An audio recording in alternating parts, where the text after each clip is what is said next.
मुफ्ती साहब मस्जिद जे पेश इमाम खे गोॾनि में सूरु हुजे ऐं उहो तशहुद में पेर ॿाहिरि कढी वेहे, छा उन जे पुठियां असांजी नमाज़ थी वेंदी? मोहम्मद तौक़ीर चकवाल खां। जेकॾहिं पेश इमाम खे गोॾनि में दर्द आहे पर उन दर्द जे बावजूदु उहो रुकू चङी तरह करे थो, सजदो चङी तरह करे थो ऐं बीही करे नमाज़ पढ़ाए थो, क़याम टई शयूं करे थो, त पोइ उन जे पुठियां नमाज़ पढ़णु सही आहे।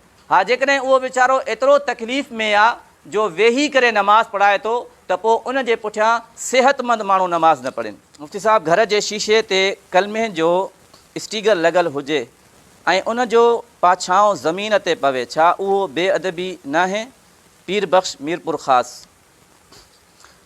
जेकॾहिं कलमो लिखियलु आहे कंहिं घर जी दरी ते, शीशे वारी ते, ऐं उन जी छांव सां उहो साॻियो ई कलमो वाज़िह तौर सां ज़मीन ते लिखिजी अचे थो ऐं उते माण्हुनि जी अचु वञु आहे, त इन में बेअदबी जो उनसर आहे, पोइ उहो स्टीगर लाहे छॾिजे। जेकॾहिं वाज़िह तौरु नथो लिखियलु अचे ज़मीन ते, त पोइ कोई मुज़ाइको न आहे। बाक़ी हिन जो जेको नालो आहे पीर बख़्श, इन में बि त बेअदबी आहे।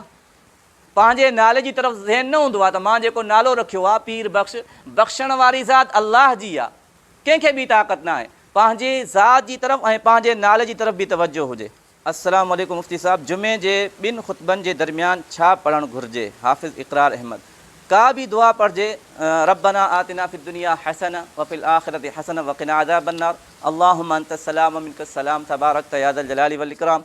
या का बि पंहिंजी ज़ुबान में बि दुआ घुरिजे, छो त अहादीस में अचे थो त इहा बि क़बूलियत जी घड़ी आहे, दुआ जी क़बूलियत जी घड़ी आहे, त इन टाइम का बि अहिड़ी दुआ घुरिजे। हिकु साहब लिखियो आहे, मुफ्ती साहब, घर में मकोड़ा निकिरनि था, घर में मकोड़ा निकिरनि त इहो सही आहे या ग़लति? इन जी छा वजह थी सघे थी? मोहम्मद ज़ीशान। इन जी वजह आहे घर में सफ़ाई जो एहतिमाम न हुजणु। घर में गंदगी हूंदी त मकोड़ा निकिरंदा।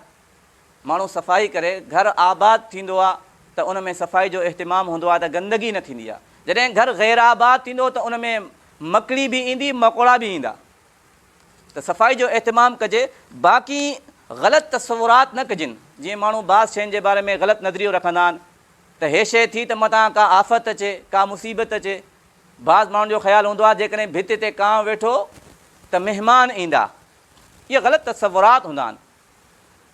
हाणे कांव ॿुधाईंदो त महिमान अचणा आहिनि। इहो नबी अलैहिस्सलातु वस्सलाम जे ज़माने खां अॻु में जाहिलाना हिकिड़ी रस्म हुई त जॾहिं को माण्हू सफ़र ते वेंदो हुयो त उहे छा कंदा हुया, हिकिड़ो पखी उॾारींदा हुया। जेकॾहिं पखी सॼे पासे वियो त उहे चवंदा हाणे सफ़रु कयूं, सफ़रु असांजे लाइ ख़ैर जो सबबु आहे। जेकॾहिं खॿे पासे हलियो वियो त पोइ चवंदा हुया असांजे लाइ ख़ैर जो सबबु न आहे, पोइ सफ़रु कैंसल। यानी पखी डिसाइड कंदो त सफ़रु करिणो आहे या न आहे करिणो। त इहे हिकु बदशगुनियूं हूंदियूं आहिनि मख़लूक़ात जे करे, इहे शयूं न कजनि। मकोड़ा निकिता आहिनि त सफ़ाई कजे। मुफ्ती साहब, पेश इमाम रुकू में हूंदो आहे ऐं बाज़ माण्हू भॼी भॼी करे रुकू में शामिलु थींदा आहिनि, छा उन्हनि जी नमाज़ थी वेंदी? वज़ाहत सां सम्झायो। भाई सलीम साहब, इन में पहिरीं शइ त इहा आहे, जॾहिं इंसानु वुज़ू करे मस्जिद में भॼी भॼी ईंदो त इन भॼण सां मस्जिद जी बेअदबी आहे। मस्जिद में भॼणु मस्जिद जी बेअदबी आहे। सुकून सां इत्मिनान सां माण्हू अचे ऐं अचण खां बाद जेकॾहिं इमाम साहब रुकू जे अंदरि आहे त इन में बाज़ माण्हू हिकिड़ी ग़लती कंदा आहिनि, हिकु दफ़ो अल्लाहु अकबर चई डायरेक्ट रुकू में हलिया वेंदा। हालांकि तकबीर तहरीमा फ़र्ज़ आहे, जेकी पहिरीं तकबीर आहे अल्लाहु अकबर चई करे हथ ॿधूं था, इहा छा आहे? फ़राइज़मो आहे। ऐं इहा तकबीर छॾे डायरेक्ट अल्लाहु अकबर चई रुकू में हलिया वेंदा।